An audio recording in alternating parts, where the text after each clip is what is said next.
Hello दोस्तों, नमस्कार। JEE classes met परिवार में आप सभी का हार्दिक स्वागत है। मैं हूं हेमंत कुमार और आज की इस क्लास में हम लोग पढ़ेंगे इलेक्ट्रिकल इंस्ट्रूमेंट एंड मेजरमेंट। दोस्तों, इन शॉर्ट इसे हम EIM के नाम से जानते हैं और हिंदी में इसे हम वैद्युत उपयंत्र एवं मापन कहते हैं। आप सभी को पता है कि ये जो EIM सब्जेक्ट है ये बेसिकली इलेक्ट्रिकल इंजीनियरिंग के थर्ड सेमेस्टर्स के स्टूडेंट्स के लिए आपके UPBT बोर्ड के द्वारा डिज़ाइन किया गया है और इसी के तहत हम आपके लिए जेई क्लासेज मेट फैमिली की तरफ से आपके सामने उपस्थित हुए हैं। जी हाँ दोस्तों, ये सब्जेक्ट बहुत इंटरेस्टिंग होने वाला है। इससे पहले कि सब्जेक्ट की शुरुआत करें, मैं आपको ये बता दूं कि ये सब्जेक्ट ना सिर्फ आपके सेमेस्टर्स एग्ज़ाम के लिए बहुत इंपॉर्टेंट है, बल्कि आपके जो कॉम्पिटिटिव एग्ज़ाम्स हैं किसी भी जेई के लिए, लाइक UPPCL जेई या फिर SSC जेई या किसी भी अदर स्टेट के जो जेई एग्जामिनेशन होते हैं उनकी अगर आप प्रिपरेशन करेंगे या फिर करने वाले हैं तो आपके लिए सब्जेक्ट बहुत महत्वपूर्ण होने वाला है। ठीक है दोस्तों, और साथ ही साथ मैं आपको बता दूं ये जो हमारा सब्जेक्ट है, इस सब्जेक्ट में कितने चैप्टर्स हैं, कौन से चैप्टर्स पे ज़्यादा फोकस करना है, किसमें डायग्राम ज़्यादा आपको डायग्राम पर ज़्यादा फोकस करना है, इन सब चीज़ों के बारे में, तमाम चीज़ों के बारे में हम पहले डिस्कस कर चुके हैं। इससे पहले वाले वीडियो को अगर आपने अभी तक नहीं देखा है तो हमारे चैनल या फिर ऐप पर जा कर के उस वीडियो को ज़रूर देख लीजिए।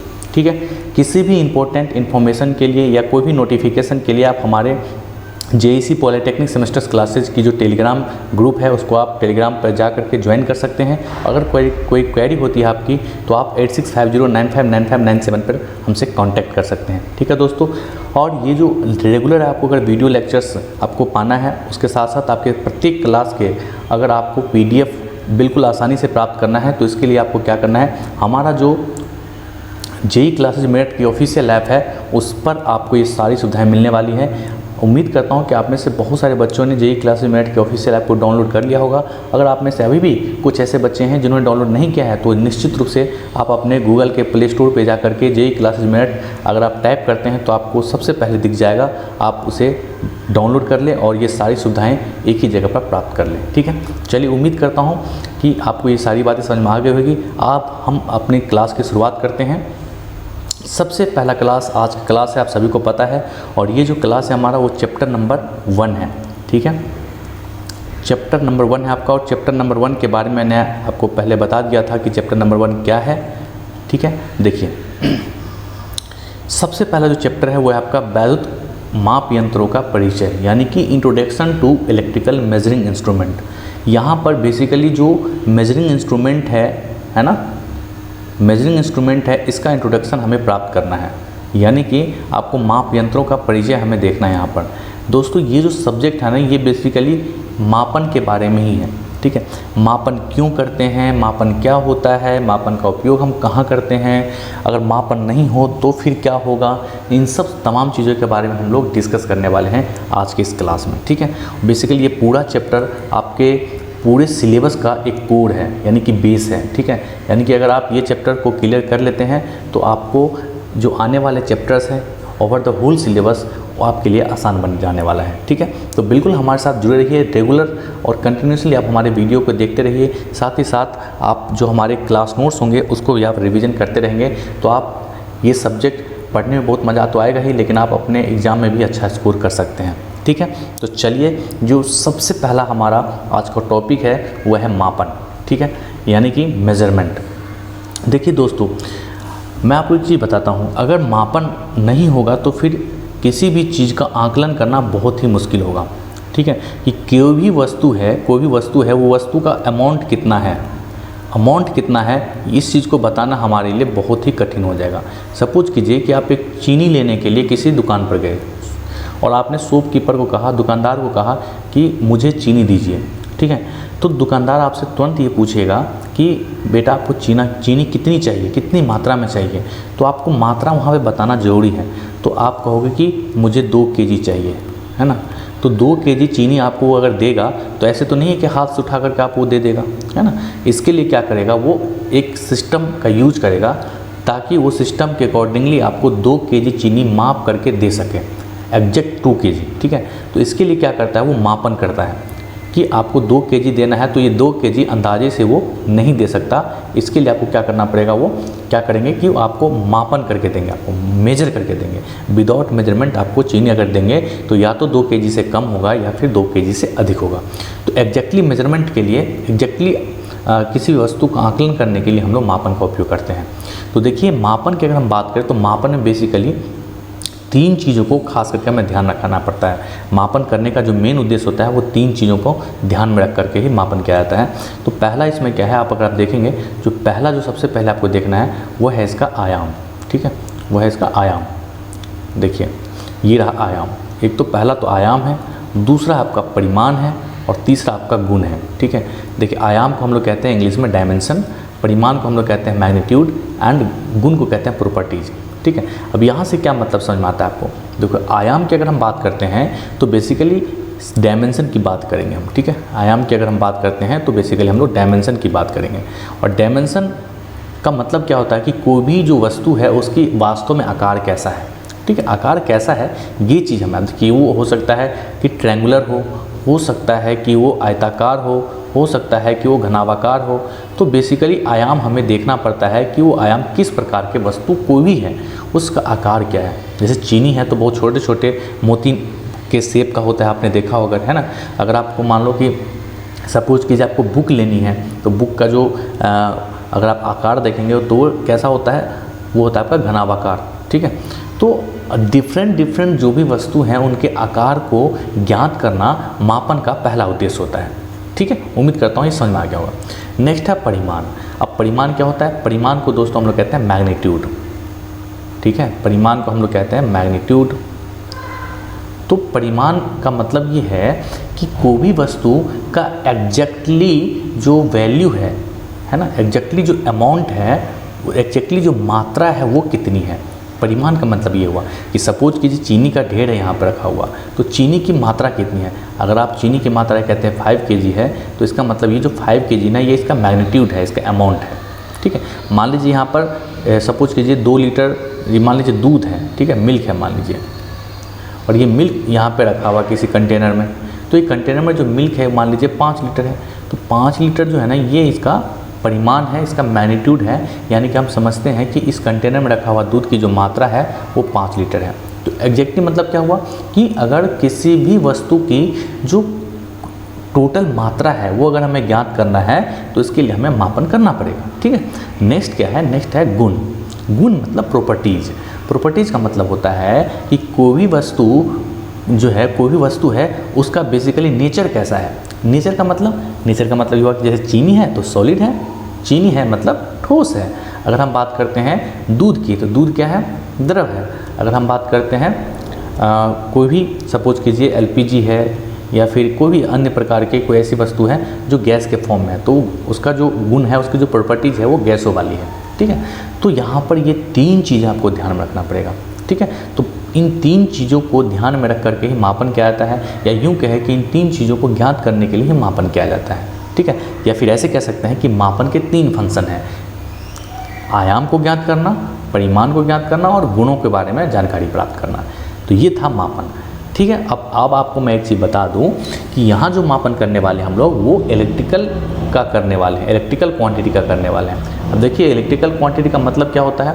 इलेक्ट्रिकल क्वांटिटी का मतलब है कि जो इलेक्ट्रिकल से संबंधित राशियाँ हैं, लाइक करंट हो गया, क्या हो गया, अगर हम बात करें करंट हो गया या फिर वोल्टेज हो गया या फिर पावर हो गया या फिर एनर्जी हो गई या फिर आप कह सकते हैं कि फ्रीक्वेंसी हो गया या फिर आप कह सकते हैं रेजिस्टेंस, कैपेसिटेंस, इंडक्टेंस, लाइक जितने भी आपके वैद्युत राशियां हैं उनका हमें मापन करना है इस सब्जेक्ट के अंदर में। उनका मापन कैसे करेंगे, उनका मापन कौन कौन से इंस्ट्रूमेंट की सहायता से करेंगे, इन सब सारी चीज़ों के बारे में हमें यहाँ पे जानकारी प्राप्त करना है। ठीक है, क्योंकि मापन चीनी का भी कह सकता है, दूध का भी कह सकता है, पानी का भी कह सकता है, गैसेस का भी किया जा सकता है, लेकिन हमें उन सब चीज़ों से कोई मतलब नहीं है फिलहाल हमारे इस सब्जेक्ट में। हमें जो बेसिकली मापन करना है वो इलेक्ट्रिकल जो क्वांटिटी है यानी कि वैद्युत राशियाँ हैं उनकी जो मापन है उनके बारे में पढ़ना है। ठीक है, इतनी बात आपको समझ में आ गई हुई। ठीक है, चलते हैं हम नेक्स्ट चीज़ पे। ठीक है, कि नेक्स्ट क्या चीज़ें हैं। तो पहले तो हमने देखा कि मापन क्या होता है। अब हम बात करेंगे कि मापन ऐसे तो नहीं है कि अपने आप कर लेंगे आप। मापन करने के लिए हमें किसी न किसी एक उपकरण का यूज़ करना पड़ता है, कोई ना कोई एक ऐसा डिवाइस का यूज करना पड़ता है जिसे हम इंस्ट्रूमेंट कहते हैं। जिसे क्या कहते हैं हम लोग? इंस्ट्रूमेंट कहते हैं। क्योंकि अपने आप खुद ही अगर मापन करेंगे अपने अंदाजे से तो फिर वो मापन जो है वो सही नहीं हो पाएगा, है ना।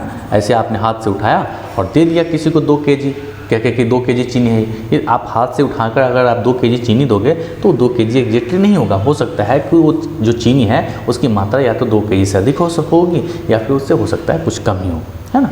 तो अगर आपको एग्जैक्टली 2 kg देना है तो उसके लिए हमें कुछ ना कुछ डिवाइस की आवश्यकता पड़ती है ना, जिसे हम कहते हैं उपकरण यानी उपयंत्र, जिसे हम कहते हैं इंग्लिश में इंस्ट्रूमेंट। ठीक है, तो चलिए हम समझते हैं कि इंस्ट्रूमेंट क्या है। तो इंस्ट्रूमेंट का मोटा मोटी तौर पे आप समझ में आ गया होगा कि बेसिकली जो इंस्ट्रूमेंट है इसका उपयोग हम लोग करते हैं मापन करने के लिए। ठीक है, अब होता कैसा है ये पहले देखते हैं, इसको डेफिनेशन को पढ़ करके देखिए। वह यंत्र जो मूल विषय का रूपांतरण करता है उपयंत्र कहलाता है, या किसी राशि को मापने अथवा नियंत्रण करने का कार्य करता है। तो पहले ही लाइन को हम समझते हैं। ठीक है, पहली लाइन को अगर हम समझें तो आप देखेंगे कि क्या लिखा है कि यह मूल विषय का, है ना, मूल विषय का रूपांतरण करता है। अब यहाँ पर देखिए मूल विषय का मतलब हुआ कि जो बेसिक फंडामेंटल फॉर्म है, बेसिक फॉर्म, मूल विषय को हम इंग्लिश में कहते हैं बेसिक फॉर्म। ठीक है, और रूपांतरण को कहते हैं हम लोग ट्रांसफॉर्म। क्या कहते हैं? ट्रांसफॉर्म या ट्रांसफॉर्मेशन। अब देखिए यहाँ पर ये जो 2 शब्द है ना, इन दोनों शब्दों को समझने लेंगे अगर आप तो आपको फिर इंस्ट्रूमेंट का मतलब समझ में आ जाएगा। देखिए अगर हम बात करते हैं बेसिक फॉर्म की, तो सपोज कीजिए कि हमारे पास ये मान लीजिए ये वायर है। ठीक है, ये वायर है और इसमें जा रहा है करंट। ठीक है, करंट पास किया जा रहा है। अब ये करंट जो है ना, ये हम इस वायर में पास तो कर रहा है लेकिन इसकी कितनी वैल्यू है ये हमें पता नहीं है। तो हमें पता करना पड़ेगा, और पता करने के लिए आपको क्या करना पड़ेगा? कोई ना कोई इंस्ट्रूमेंट लगाना पड़ेगा। तो सपोज कीजिए आपको पता ही है कि नहीं पता है तो आपको पता चलेगा, अभी मैं बताऊंगा डिटेल में कि देखिए यहाँ पर मान लीजिए कि करंट है, करंट को मेजर करने के लिए बेसिकली हम लोग एमीटर यूज करते हैं। ठीक है, एमीटर लिख देता हूँ मैं यहाँ पर, इसको ए से रिप्रेजेंट करते हैं हम लोग, और एमीटर होता है। इसका हिंदी और इंग्लिश दोनों नेम सेम है तो आपको कन्फ्यूज नहीं होना है। बहुत बेसिक सा आपका ये इंस्ट्रूमेंट है जिसका उपयोग हम लोग करेंगे। ठीक है, तो ये रहा एमीटर।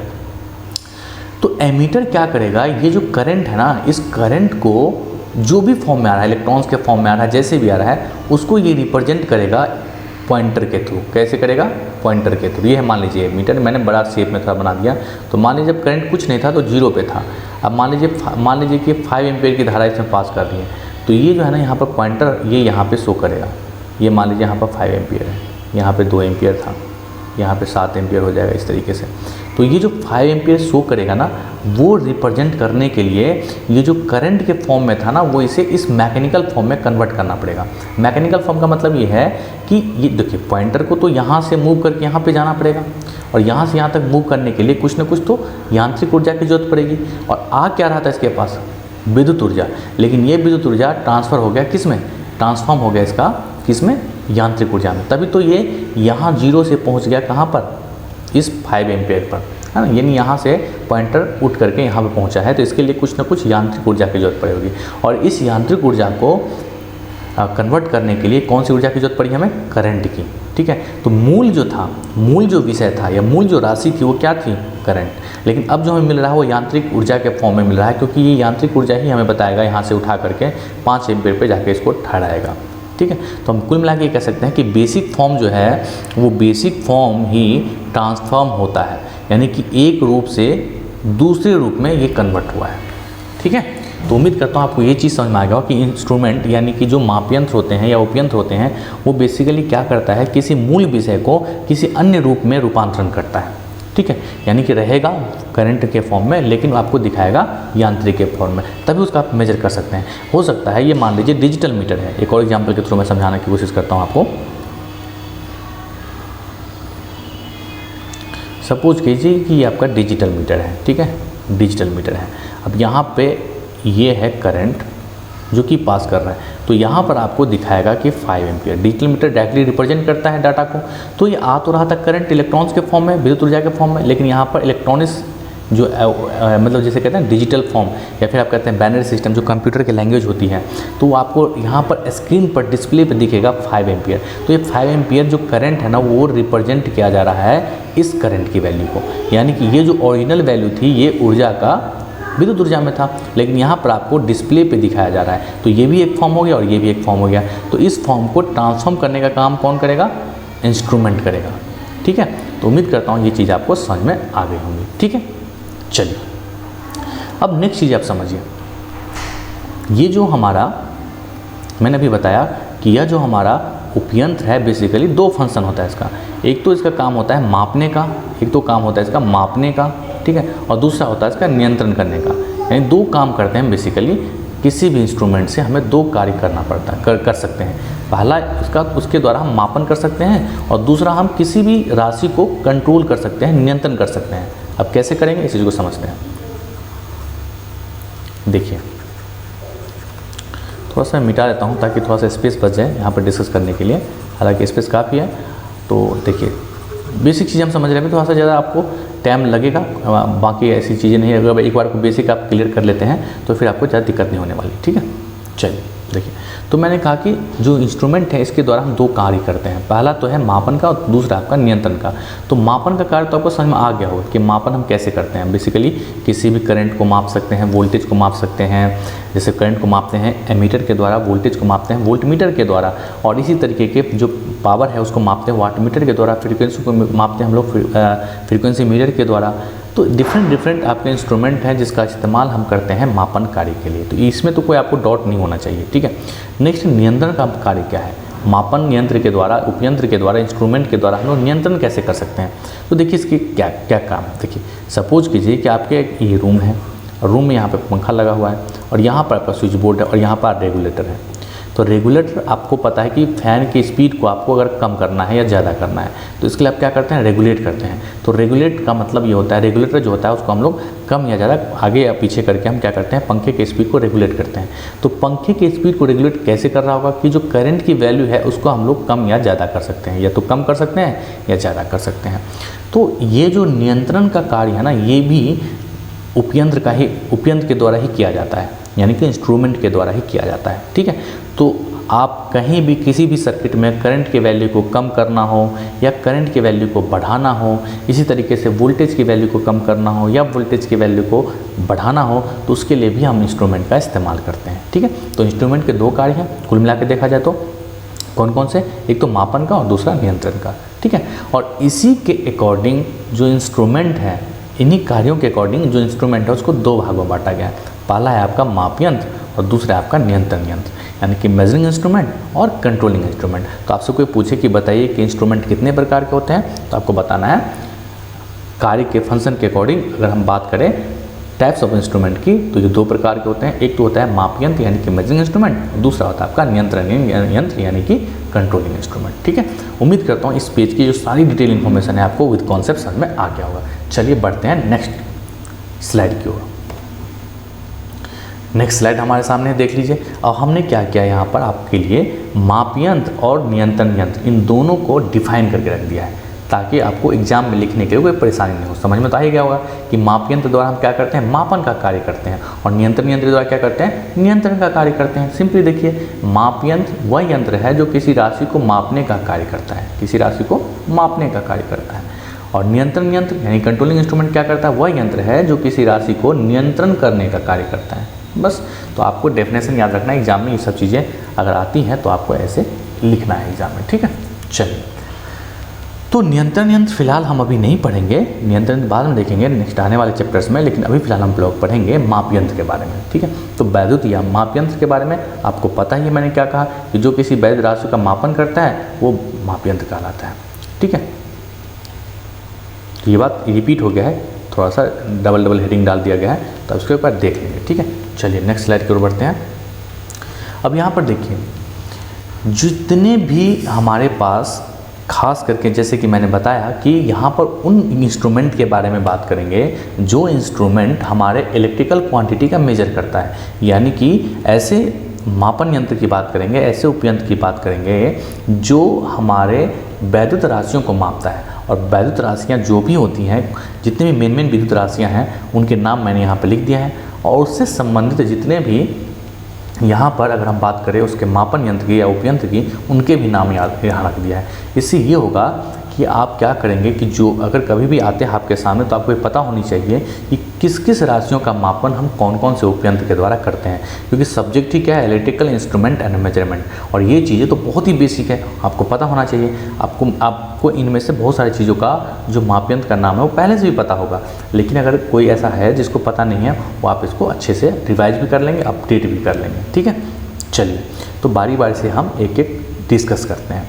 अगर हम बात करें सबसे पहले इंस्ट्रूमेंट की, देखिए सबसे पहले अगर हम राशि की बात करें तो यहाँ पर तो वैद्युत राशि है और यहाँ पर मापन यंत्र है। तो सबसे पहला है इलेक्ट्रिक करंट। तो इलेक्ट्रिक करंट के बारे में पता है, अगर आप इलेक्ट्रिक करंट की बात करें तो इलेक्ट्रिक करंट को जो मापन करने का जो कार्य करता है उसके लिए एमीटर का यूज करते हैं। अब एक बात आपको यहाँ पर ये ध्यान रखना है कि जो एमीटर है, एमीटर का जो कनेक्शन है तो हमेशा सीरीज में करते हैं, ये बात बहुत इंपॉर्टेंट है। सीरीज में करते हैं, सीरीज मतलब श्रेणी क्रम में करते हैं, यानी कि जब भी हम अगर आप करंट को मापना है तो उसके लिए हम लोग अपने एमीटर को सर्किट के यानी कि परिपथ में हमेशा श्रेणी क्रम में संयोजित करते हैं, सीरीज कनेक्शन में कनेक्ट करते हैं। ठीक है, चलिए नेक्स्ट क्या है, वोल्टेज। तो वोल्टेज को मापन करने के लिए हम लोग वोल्टमीटर का इस्तेमाल करते हैं, पता होगा आप लोगों को, है ना। लेकिन एक बात जो ध्यान रखने की बात यह है कि वोल्टमीटर हमेशा हम पैरेलल में कनेक्ट करते हैं। कहाँ पर कनेक्ट करते हैं, पैरेलल में कनेक्ट करते हैं, समांतर क्रम में कनेक्ट करते हैं। इतनी बात आपको समझ में आनी चाहिए और याद रखनी चाहिए, क्योंकि एग्जाम में या फिर जब आपकी इसकी लैब भी है, आपको पता है जब वाइवा लेने के लिए आपसे एक्सटर्नल एग्जामिनर आएंगे तो आपसे जरूर पूछेंगे कि बताइए कि करंट को हम कौन से इंस्ट्रूमेंट के द्वारा मापते हैं, तो आपको तुरंत बताओगे कि सर एमीटर के द्वारा मापते हैं। लेकिन अगर आपसे ये पूछ दे कि बताइए कि एमीटर को हम लोग सीरीज में कनेक्ट करते हैं या पैरेलल में, तो आपको ध्यान रखना है कि एमीटर को हम लोग कनेक्ट करते हैं सीरीज में। आपसे पूछे कि वोल्टेज को किस में हम कनेक्ट करते हैं, सीरीज में या पैरेलल में, तो आप बोलेंगे पैरेलल में। ठीक है, इतनी बात ध्यान रखेंगे। नेक्स्ट है प्रतिरोध। नेक्स्ट जो आपकी क्वांटिटी है, वैद्युत राशि है जिसका नाम है प्रतिरोध। प्रतिरोध को मापने के लिए वैसे तो बहुत सारे इंस्ट्रूमेंट हैं, लेकिन मैंने एक का नाम लिख दिया है ताकि आपको कम से कम ये याद रहे। ठीक है, अगर हम बात करें प्रतिरोध को मापने के लिए तो व्हीटस्टोन ब्रिज का भी इस्तेमाल करते हैं, ओम मीटर का भी इस्तेमाल करते हैं। ठीक है, और भी कुछ हैं जैसे VI रेशियो है, उनके अकॉर्डिंग भी हम रेसिस्टेंस का मेजरमेंट कर लेते हैं। तो काफ़ी सारे ऐसे छोटे छोटे इंस्ट्रूमेंट हैं जिसके द्वारा हम लोग प्रतिरोध का मापन कर लेते हैं, लेकिन एटलीस्ट आप लोग कम से कम ओम मीटर का यूज याद रखेंगे। अगर जैसे हम बात करें, अगर मैं लिख दूँ आपको थोड़ी सी बात बता दूँ, देखिए रेसिस्टेंस को 3 भागों में बांटा गया है। ठीक है, 3 भागों में बांटा गया। एक तो कहा गया है इसको लो रेसिस्टेंस, एक को कहा गया है मीडियम रेसिस्टेंस और एक को कहा गया है आपका हाई रेसिस्टेंस। तो लो रेसिस्टेंस को मापने के लिए हम लोग यूज करते हैं बेसिकली डबल केल्विन ब्रिज। ठीक है, डबल केल्विन ब्रिज इसका यूज़ करते हैं हम लो रेसिस्टेंस को मापने के लिए। अगर हम बात करें मीडियम रेसिस्टेंस को मापने के लिए तो इसके लिए हम लोग या तो ओम मीटर का इस्तेमाल कर लेते हैं जो कि लिखा है यहाँ पर, या फिर हम लोग व्हीटस्टोन ब्रिज का भी इस्तेमाल कर लेते हैं, व्हीटस्टोन ब्रिज। और तीसरा जो आपका वो है आपका हाई रेसिस्टेंस। हाई रेसिस्टेंस को मापने के लिए हम लोग बेसिकली जो यूज़ करते हैं उसका नाम है मैगर। ठीक है, और ये मैगर आपको पढ़ना भी है। ठीक है, नेक्स्ट चैप्टर में, अभी नहीं, अगले चैप्टर में पढ़ेंगे हम लोग, तो मैगर के बारे में पढ़ना ही। पहले जो आज से 2-3 साल पहले का अगर आप सिलेबस देखेंगे तो इनमें ये सारी चीज़ें पढ़नी थी, डबल केल्विन ब्रिज, उसके बाद व्हीटस्टोन ब्रिज, मैगर, और भी जितने भी बहुत सारे इंस्ट्रूमेंट थे या फिर इस तरीके के जो मेजरिंग सिस्टम था उसके बारे में पढ़ना था। लेकिन फिलहाल सिलेबस आपका अपडेट हो गया है पिछले 2 साल पहले ही, और अब ये सब चीज़ें हटा दी गई हैं। तो बहुत ज़्यादा नहीं, लेकिन एटलीस्ट आप याद रखेंगे कि लो रेसिस्टेंस यानी कि निम्न प्रतिरोध को मापन करने के लिए हम लोग डबल केल्विन ब्रिज का यूज़ करते हैं, मीडियम प्रतिरोध को मापने के लिए हम लोग व्हीटस्टोन ब्रिज का इस्तेमाल करते हैं, और हाई रेसिस्टेंस को मापने के लिए हम लोग मैगर का इस्तेमाल करते हैं। ठीक है, तो प्रतिरोध के बारे में आपको समझ में आ गया होगा। नेक्स्ट आपका शक्ति गुणक यानी कि पावर फैक्टर। तो पावर फैक्टर को मापने के लिए हम लोग पावर फैक्टर मीटर को यूज करते हैं। पावर फैक्टर ये सी है, ठीक है, पावर फैक्टर मीटर का यूज करते हैं। तो इसमें बिल्कुल आपको इसमें याद रखने में कोई भी परेशानी नहीं होगी, क्योंकि जो भी टर्म है, जो भी राशि है, उससे ही संबंधित उसका मीटर है। तो पावर फैक्टर क्या है, राशि है, और पावर फैक्टर को मापने के लिए हम लोग मीटर का इस्तेमाल करते हैं। पावर फैक्टर के बारे में आपने फर्स्ट ईयर में पढ़ा था बेसिकली। पावर फैक्टर को हम लोग कहते हैं cos∅, और ये होता है आपका R/Z। अगर नहीं पता है तो घबराने की कोई ज़रूरत नहीं है, ये सब चीज़ें हमें पढ़ना भी है। आगे हम आपको जहाँ इसकी ज़रूरत पड़ेगी कि पावर फैक्टर मीटर भी पढ़ना है आपको टॉपिक में, तो हम वहाँ पर पावर फैक्टर के बारे में डिटेल में बता देंगे। फिलहाल आप इतना समझिए कि cos phi को हम लोग पावर फैक्टर कहते हैं। ठीक है, यहाँ मैं लिख देता हूँ cos phi। ठीक है, नेक्स्ट है आपका शक्ति। अगर हम शक्ति की बात करें तो शक्ति का जो यूनिट होता है क्या होता है, आप सभी को पता है। शक्ति का यूनिट है वाट, और आपको पता होना चाहिए कि वाट जो है, वाट के द्वारा ही वाट मीटर बना हुआ है, मतलब वाट के नाम से ही वाट मीटर बना हुआ है। वाट एक क्या था, साइंटिस्ट थे, एक साइंटिस्ट का नाम है। शक्ति के बारे में उन्होंने सबसे पहले बताया था, तो उनके सम्मान में वाट इनके यूनिट का नाम रखा गया, और वाट यूनिट के नाम से ही इनको मेजर करने के लिए जो मापयंत्र का इस्तेमाल करते हैं उसका नाम भी रखा गया, यानी कि इसका नाम क्या, वाट मीटर। तो इसमें आपको ज़्यादा याद करने की परेशानी ज़रूरत नहीं पड़ेगी, या फिर ये यूँ कहें कि आपको ज़्यादा परेशानी नहीं होगी, क्योंकि शक्ति को मेजर करने के लिए हम लोग वाट मीटर का इस्तेमाल करते हैं, क्योंकि शक्ति का जो यूनिट होता है वो वाट होता है। ठीक है, इसी तरीके से नेक्स्ट आपका ऊर्जा। अभी एनर्जी जो है, एनर्जी को मापने के लिए हम लोग एनर्जी मीटर का इस्तेमाल करते हैं, यानी कि ऊर्जा को मापने के लिए ऊर्जा मापी का इस्तेमाल करते हैं। यहाँ भी आपको ज़्यादा परेशानी नहीं होगी इसको मेजर करने के लिए। ठीक है, अब ऊर्जा जो है, ऊर्जा क्या होता है, इसको हम लोग बेसिकली किलोवाट आवर में मेजर करते हैं। इसके बारे में एनर्जी मीटर डिटेल में पढ़ना हम लोग को 3rd चैप्टर में, तो इसके बारे में हम लोग पढ़ेंगे, तो आपको बिल्कुल भी घबराना नहीं है। ठीक है, नेक्स्ट है आवृत्ति। तो आवृत्ति आपको पता है फ्रीक्वेंसी होता है, फ्रीक्वेंसी, और इसका हर्ज होता है आपका यूनिट, हर्ज। तो चूंकि फ्रीक्वेंसी है तो फ्रीक्वेंसी मीटर ही क्या कहलाता है, फ्रीक्वेंसी को मापने का यूज किया, फ्रीक्वेंसी को मापने के लिए यूज किया जाता है। तो आवृत्ति मीटर आपको ध्यान रखना है, बहुत ही सिंपल है, क्योंकि इसको याद करने में आपको कोई भी कठिनाई नहीं होने वाली है, क्योंकि जो क्वांटिटी है, जो राशि है, उसे संबंधित इसका मीटर का नाम है। इसी तरीके से प्रेरकत्व है, इंडक्टर L से रिप्रेजेंट करते हैं और कैपेसिटर C से रिप्रेजेंट करते हैं। तो इंडक्टर को मापने के लिए भी बहुत सारे इंस्ट्रूमेंट है, एल एंडरसन ब्रिज है। ठीक है, उसके बाद आप अगर बात करें तो मैक्सवेल ब्रिज है। ठीक है, उसके बाद कहें तो अगर हम बात करें तो और भी ऐसे काफ़ी सारे आपके यहाँ पर ब्रिजेज हैं जिसके द्वारा हम लोग इंडक्टर का मापन करते हैं, बट यहाँ पर हमें सिलेबस में नहीं पढ़ना है, तो ज़्यादा फोकस इस पर नहीं रखेंगे हम लोग। ठीक है, नेक्स्ट आपका धारिता यानी कि कैपेसिटेंस। तो कैपेसिटेंस को मापने के लिए हम लोग शेयरिंग ब्रिज है, जैसे शेयरिंग ब्रिज है या फिर डी शॉर्टी ब्रिज है, इन सब चीज़ों का इस्तेमाल हम लोग करते हैं कैपेसिटर का मापन करने के लिए। लेकिन फिलहाल आपको बस इतना याद रखना है, प्रेरकत्व माप यंत्र और धारिता के लिए धारिता माप यंत्र। बस फिलहाल इतने सिंपली आपको याद रखना, और एग्जाम में आता है अगर ये टॉपिक तो आप ऐसे आप लिख लेंगे इसका नाम। डिटेल में आप नहीं जाएंगे, क्योंकि डिटेल में आपको सिलेबस से हटा दिया गया है, तो उन सब चीज़ों पर ज़्यादा फोकस हम नहीं करेंगे। ठीक है, इन पर एक पूरा चैप्टर ही बनाया था। अगर आज से 2-3 साल पहले की बात करें तो इस पर एक पूरा चैप्टर ही था, इंडक्टर के लिए और कैपेसिटर के लिए और रेजिस्टेंस के लिए पूरा एक चैप्टर बना था। अब एक चैप्टर नया ऐड कर दिया गया है, LCR मीटर। तो LCR मीटर में एक छोटा सा एक उपक्रम होता है जिसमें हम लोग क्या कर सकते हैं, तीनों का मापन आसानी से कर सकते हैं। तो थोड़ा शॉर्ट कर दिया गया, एडवांस हो गया ज़माना, इसीलिए सिलेबस को हटा दिया, क्योंकि ज़्यादा यूज नहीं रहा इनका डायरेक्टली कहीं पर भी। ठीक है, चलिए, तो उम्मीद करता हूँ ये सारे मापन जो राशियाँ हैं, मापन यंत्र हैं, उनके संबंधित राशियाँ हैं, उनको आपको अच्छे से समझना आ गया होगा। चलिए, आप सभी को पता ही है कि हमारा जो JEE क्लासमेट है वो आपके लिए ऑफलाइन क्लासेज भी चला रही हैं, जिसमें आप SSC JEE, UPPCL JEE और UPSSC JEE सहित जितने भी स्टेट लेवल के जूनियर इंजीनियरिंग लेवल के एग्जामिनेशन उसकी तैयारी कर सकते हैं। यहाँ पर आपको हिंदी इंग्लिश दोनों माध्यमों में आपकी तैयारी कराई जाएगी।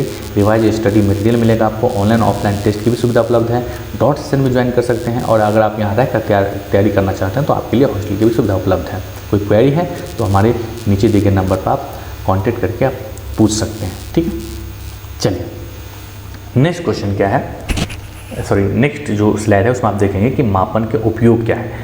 तो देखिए, मापन के उपयोग की अगर हम बात करें तो आप सभी को पता है कि मापन में क्या क्या उपयोगिता है, क्यों हम करते हैं मापन, ये सभी आप लोगों को थोड़ी बहुत आइडिया जरूर होगा, लेकिन नहीं तो मैं बताता हूँ। जो सबसे पहला मापन का उपयोग है वर्गीकरण का है। वर्गीकरण का मतलब क्लासिफिकेशन, और क्लासिफिकेशन हमें क्यों ज़रूरत पड़ती है क्लासिफिकेशन की। देखिए, अगर आप ध्यान समझेंगे तो कोई भी जो मटेरियल है वो मटेरियल किस कैटेगरी में आएगा, इसको जानने के लिए हम लोग क्या करते हैं, मापन का उपयोग करते हैं। ठीक है, मतलब क्लासिफिकेशन कैसा है, जैसे मान लीजिए हमें डेंसिटी पता करना है। सपोज कीजिए यहाँ पर एक कंटेनर है जिसमें बहुत सारे राइस रखे हुए हैं, राइस मतलब चावल। ठीक है, और एक है मान लीजिए यहाँ पर मान लीजिए गेहूँ है, इसमें गेहूँ रखा हुआ है। तो चावल की डेंसिटी अधिक है या फिर गेहूं की डेंसिटी अधिक है, इसके लिए हम लोग क्या करेंगे, डेंसिटी का मेजरमेंट करेंगे। है ना, डेंसिटी का मापन करेंगे। डेंसिटी मतलब घनत्व का मापन करेंगे। तो इससे हमें पता चलेगा कि अधिक डेंसिटी वाला चावल होता है और कम डेंसिटी वाला गेहूं होता है, ये हमें पता लग जाएगा। आपको पता भी है वैसे, लेकिन अगर आप बहुत ऐसे जो क्वांटिटी होते हैं, बहुत सारे ऐसे वस्तु होती हैं जिसका डेंसिटी हम देखकर पता नहीं लगा सकते, उसके लिए हमें एग्जैक्टली मापन करना पड़ता है। तो बेसिकली हम ये बताना चाह रहे हैं कि क्लासिफिकेशन से हमें जितने भी वस्तुएं हैं उनकी कैटेगरी से संबंधित सारी बातें पता चल जाएगी कि कौन से वस्तु कौन से कैटेगरी में आता है। ठीक है, तो उम्मीद करता हूँ कि आपको वर्गीकरण वाला बात समझ में आ गया होगा। नेक्स्ट क्या है, चयन, सिलेक्शन संबंधी कार्यों के लिए। देखिए, आप सपोज कीजिए कि आपको यहाँ पर करंट है, करंट को मापन करना है। तो करंट को मापन करने के लिए आपके पास दो उपयंत्र हैं, एक तो है आपका एमीटर और एक है आपका वोल्टमीटर। तो आप किसका चयन करेंगे? आपको पता है ना कि अगर आपको करंट मापना है तो इसके लिए हम लोग एमीटर का ही कनेक्शन लेंगे, एमीटर का ही कनेक्ट करेंगे, सीरीज में कनेक्ट करेंगे। तो ऑब्वियस सी बात है कि हमें इससे ये पता चलता है कि अगर एमीटर है तो एमीटर में हम लोग किसका यूज़ करेंगे? करंट का मापन करेंगे। ठीक है, इस बात को आपको ध्यान में रखना है। चलिए, तो इसके लिए हम लोग एमीटर यूज करते हैं। तो ये बात समझ में आ गया कि सिलेक्शन के लिए कि मापन का उपयोग हमें ये बताएगा कि कौन सा राशि है और कौन से राशि से संबंधित हमें मापन यंत्रों का उपयोग करना है। ठीक है, नेक्स्ट आपका तुलनात्मक अध्ययन के लिए। अब तुलनात्मक अध्ययन ये तो बहुत सिंपल सा टर्म है। देखिए, सपोज कीजिए यहाँ पर एक करंट है, वायर है, एक वायर यहाँ पर है। अब हमें ये पता करना है कि दोनों में करंट किस में ज़्यादा है, पता नहीं है, देखे तो पता नहीं लगा सकते। तो हम क्या करेंगे, यहाँ भी एक मेजरमेंट लगा देंगे इंस्ट्रूमेंट, तो यहाँ भी एक इंस्ट्रूमेंट लगा देंगे। यहाँ से पता चला कि 2 एम्पियर है और यहाँ से पता चला कि ये 3 एम्पियर है। तो हमें ये पता चलेगा कि इसमें जो है वो ज़्यादा करंट फ्लो हो रहा है और इसमें जो है वो करंट कम फ्लो हो रहा है। तो तुलनात्मक अध्ययन के लिए तो इस तरह से किसी भी चीज़ की तुलनात्मक अध्ययन आप कर सकते हैं जिसके लिए हमें मापन यंत्रों का उपयोग करना पड़ेगा या मापन करना पड़ेगा। ठीक है, तो चलिए ये भी समझ में आ गया होगा आप लोगों को। नेक्स्ट है भविष्यवाणी के लिए। जो प्रेडिक्शन का कार्य है वो प्रेडिक्शन का कार्य भी हम लोग कर सकते हैं। जैसे सपोज कीजिए कि हमारे पास से बैटरी है और यहाँ पे हमें पता है कि कोई लोड है, इसको चाहिए 12 वोल्ट। ठीक है, तो अगर हम यहाँ पर बैटरी है तो ये बैटरी 12 वोल्ट की है या नहीं है, या मान लीजिए पूरी रात भर हमें चलाना है, पूरी रात भर चलाने के लिए इस लोड को चाहिए 12 वोल्ट, है ना। तो इस बैटरी को हम देखेंगे, मेजर करेंगे इसमें वोल्टेज कितनी है ना, कितनी वोल्टेज स्टोरिंग कैपेसिटी है इसके अंदर। तो ये हमने देख लिया कि इसमें जो है स्टोरिंग कैपेसिटी है 15 वोल्ट है मान लीजिए। तो हम बिल्कुल इस बात का प्रेडिक्शन कर सकते हैं, भविष्यवाणी कर सकते हैं कि रात भर ये जो लोड है, ये बल्ब है मान लीजिए, हाँ, लोड मतलब बल्ब है, तो ये बल्ब है रात भर जलने के लिए इस बैटरी से इसमें कोई प्रॉब्लम नहीं होगी, कोई भी प्रॉब्लम नहीं होगी। लेकिन अगर मान लीजिए 10 वोल्ट की होता तो हमें ये पता होता कि चूंकि इसे तो चाहिए 12 वोल्ट लेकिन है बैटरी के अंदर 10 वोल्ट ही, तो इसका मतलब ये हुआ कि पूरी रात नहीं जलने वाली है। मतलब यह है कि हम ये कहेंगे कि 4 बजे सुबह में हो सकता है कि बल्ब बंद हो जाए क्योंकि बैटरी डाउन हो जाएगी, है ना। तो इस तरीके से और भी बहुत सारी चीज़ें हैं। मैं सिर्फ आपको यहाँ पर इलेक्ट्रिकल इंजीनियरिंग पर फोकस रखना चाह रहा हूँ। प्रेडिक्शन बहुत सारी चीज़ें, मौसम का प्रेडिक्शन होता है, बारिश की प्रेडिक्शन होता है, मतलब भविष्यवाणी की जाती है, सुखाड़ कब होगा, बाढ़ कब आएगी, भूकंप कब आएगी, इन सब चीज़ों का प्रेडिक्शन किया जाता है विद द हेल्प ऑफ मापन या फिर मापन यंत्र के द्वारा। लेकिन यहाँ पर मैं आपको चूँकि इलेक्ट्रिकल से इंस्ट्रूमेंट की बात कर रहे हैं, इलेक्ट्रिकल से संबंधित की बात कर रहे हैं, इसलिए मैं आपको इलेक्ट्रिकल फील्ड में ही रखने की कोशिश कर रहा हूँ। ठीक है, तो यहाँ पर इसलिए बार बार मैं करंट वोल्टेज का एग्जाम्पल देकर समझाता हूँ ताकि बातें आपके दिमाग में आसानी से सेट कर जाए। ठीक है, तो उम्मीद करता हूँ ये सब सारी चीज़ें आपको समझ में आ गई होगी। ठीक है, अब देखिए नेक्स्ट है आपका प्रमुख शब्दावली। तो प्रमुख शब्दावली की अगर हम बात करें तो प्रमुख शब्दावली में हमारे पास कुछ कुल मिलाकर लगभग 8 या 9 आपका टर्म होगा। ठीक है, 8 या 9 आपके शब्दावली होंगे, कुछ टर्म होंगे, इंपॉर्टेंट टर्म होंगे, उसको आपको याद रखना है क्योंकि यहाँ से क्वेश्चन एग्जाम में आता है। तो आपको ध्यान रखेंगे कि इसका जो है आप लोग इंपॉर्टेंट लगा लेंगे, यहाँ से एग्जाम हर बार एग्जाम में पूछा जाता है, तो इसलिए आपको ज़्यादा फोकस करना पड़ेगा। ठीक है, तो आइए सबसे पहले समझते हैं कि कौन सा, ये बेसिकली जो प्रमुख टर्मिनोलॉजी है इसका मतलब क्या हुआ कि हमारे जो मापन कार्य है या फिर जो मापन पद्धति है या फिर जो मापन सिस्टम है, इनमें यूज होने वाले जितने भी टर्म हैं उनको हम लोग पढ़ लेंगे। ठीक है, पढ़ने का पर्पज़ तो ये है कि मापन से संबंधित चीज़ों को आप समझ लेंगे अच्छे से, और दूसरा ये है कि एग्जाम के लिए बहुत इंपॉर्टेंट है। एग्जाम में आता ही आता है क्वेश्चन, यहाँ से पहला जो क्वेश्चन होगा वो पहला क्वेश्चन ही यहीं से आएगा कि निम्न पदों को परिभाषित कीजिए या निम्न पदों की व्याख्या कीजिए, ऐसे question. Explain the given terms ऐसे पूछता है, तो उसमें 4 या 5 आपके टर्म दिए रहेंगे और आपसे ये क्वेश्चन पूछा जाएगा कि इसके बारे में आप एक्सप्लेन कीजिए। ठीक है, चलिए तो देखते हैं। सबसे पहला जो टर्म है आपका पैमाना है, यानी कि सूचक उपयंत्रों में अंकित युक्ति जिस पर सूचक मापन राशि के परिमाण अर्थात मात्रा को सूचित करता है, पैमाना कहलाता है। ठीक है, तो इतनी बात समझ में आ गई होगी आपको कि देखिए अगर हम बात करें, ये स्केल है और यहाँ पर आपका स्केलिंग की गई है इस तरीके से,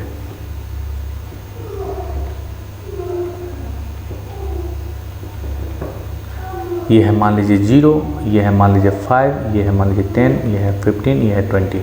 तो देखिए अगर आपको किसी भी चीज़ का मेजर करना है तो यहाँ पर क्या होता है कि एक स्केलिंग होती है, एक पैमाना होता है जिस पर ये सारी चीज़ें अंकित होती है और आप उसकी सहायता से किसी भी चीज़, किसी भी लेंथ को मेजर कर सकते हैं। तो सिंपल स्केल है। लेकिन अगर मैं बात करूँ एमीटर की, वोल्टमीटर की, तो आपने देखा होगा कुछ इस तरीके की स्केलिंग होती है, यहाँ पर इस तरीके से गिवन होता है